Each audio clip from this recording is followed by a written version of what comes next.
Honorable Ekwe Speaker of the Senate, Honorable Jessica Mbala, representing Honorable Justin Maturi, Speaker of the National Assembly, Principal Secretary, UNFPA Country Representative, Sid Chatterjee, WHO Representative, Ms. Marlene Timmerman, my colleagues, the Canadian High Commissioner, the Swiss Ambassador, Senators, members of the National Assembly, invited guests, ladies and gentlemen, mabibi na mabwana, hamjambo, habari zenu. I am really quite honored to join you for this advocacy meeting on accelerating the attainment of Millennium Development Goal 5 in Kenya. Now, Millennium Development Goal 5 is really a pretty dry name, so let me put it another way. We're here today about the health of mothers. We're here about the health of families. We're here about our shared future, and we're here because I know that Kenyans do not want their country to be one of the 10 most dangerous countries in the world for a woman to give birth. As the UN Secretary General put it in his UN message for the new millennium in 1999, more than ever before in human history, we share a common destiny. We can master it only if we face it together. Our future depends on our families, on our mothers, and on our children. We can ensure the future of humanity only if we work together to keep them healthy, to give them the care they deserve. It's an obligation of all governments. It's an obligation of all leaders. It's an obligation that we all collectively share.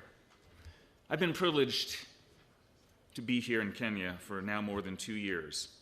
And during that time, I have visited clinics, hospitals, dispensaries across this great country.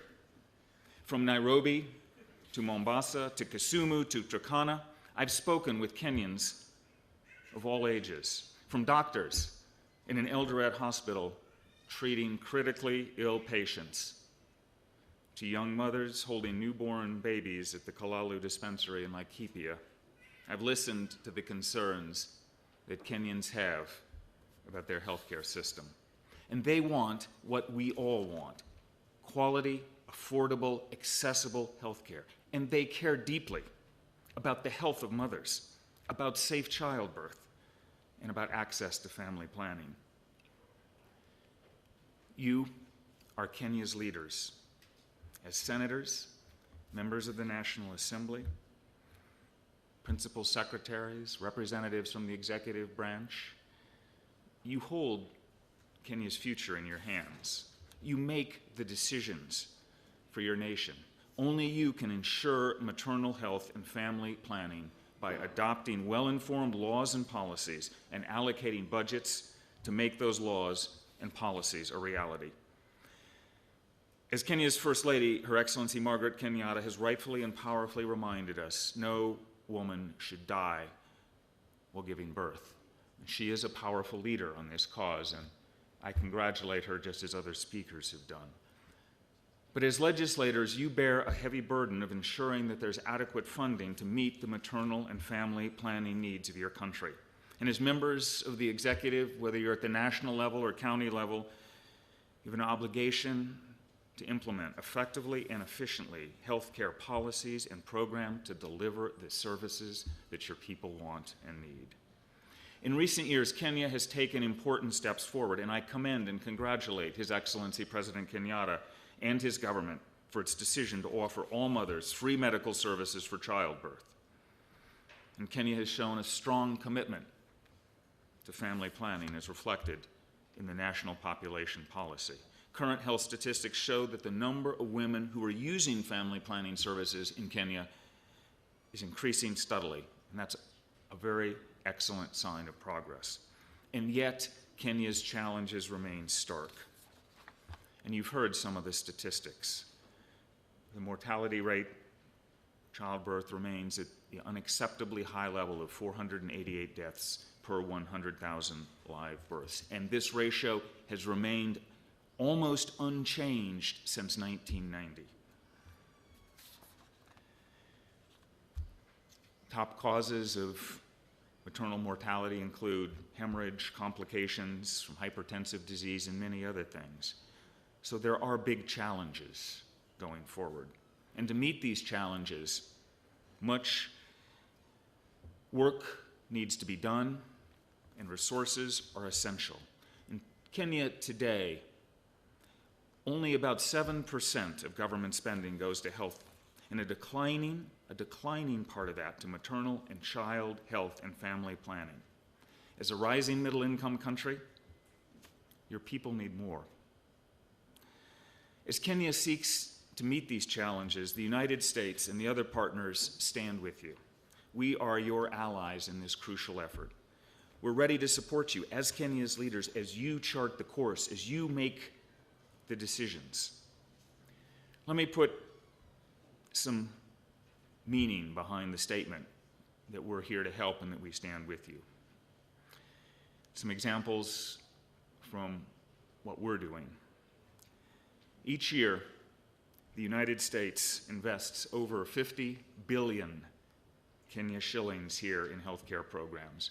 50 billion Kenya shillings.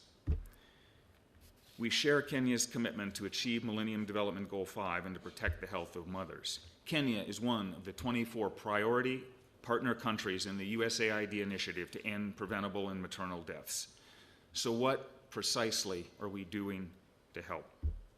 American assistance for these health services, which are done under the well-known names of AFIA and Maternal Child Survival Project, focus on these key areas: training healthcare workers, including skilled birth attendants, to provide critical services across the country; educating citizens, including on family planning and prenatal care and on danger signs in pregnancy; providing direct support to the government, including for developing national strategies and policies; providing contraceptives and equipment; and providing county service delivery. The U.S. government has been working on the challenges of maternal health with the Kenyan government through health institutions and through the National Council for Population and Development since 2005. We've tailored our support along the way as Kenya's institutions have changed. As you've rewritten how you govern yourselves, we've changed the way we're helping. So, for example, today we proudly support the government of Kenya on scaling up the emergency obstetric and neonatal care in counties, now that the function has been devolved. USAID also supports many counties to enhance the skills with midwives so that they can better respond to emergencies that arise during childbirth. We pledge our continued support in these areas, and we urge counties and the government to complement these efforts by providing the needed health infrastructure, supporting with trained healthcare staff, and providing the other essential medicines and services and equipment that are essential. Several weeks ago, as we've already heard, 15 governors signed a pledge to support maternal child health initiatives to do all they can to save lives. We welcome that initiative, and I urge the National Assembly and the Senate to make the same commitment for the future of Kenya. In discussing maternal health and family planning, it's important, too, to highlight the crucial role of civil society. Across Kenya, there are national and international NGOs, women's organizations, churches, unions, youth organizations, private sector groups, philanthropists, community service groups, all providing critical health care services for all the questions that are sometimes asked about civil society. The idea behind civil society is really simple. Civil society is people banding together to solve a common problem, to create a better life. And the development work that we do here in Kenya, and indeed around the world, would never be possible without our partners in civil society. NGOs work with us and with the government of Kenya to educate citizens and to provide core services in hard-to-reach areas. They care for the sick. They help mothers deliver babies. They feed millions of school children. They protect wildlife. They provide a voice advocating for the most vulnerable members of our society, including young mothers who desperately need support. In short, civil society is essential. And to play their critical role, civil society must be allowed a wide space to operate. It must be given the greatest possible freedom in line with your Constitution to help all Kenyans make a better life. Now, when we talk about U.S. assistance in Kenya for maternal health and family planning, people sometimes ask me, why do you do this? Why is the United States doing this? Why are you spending all of this money and time and effort? We do it because we believe that we have a common destiny as human beings, sharing this world. We do it because we believe that investing in people, in their health, in their security, and in their prosperity is the key to a better future for us all. In August of this year, President Obama hosted the first U.S.-Africa Leaders Summit, the largest engagement any president has had with African leaders. And we discussed many topics there, from partnering to enhance global security, to increasing trade and investment, to create jobs. But each of these conversations had a common thread. The United States is investing in the people of Africa. And we do it because people are Africa's and Kenya's greatest resource. We must protect them. We must help them to thrive. It's the only way that we can master our future.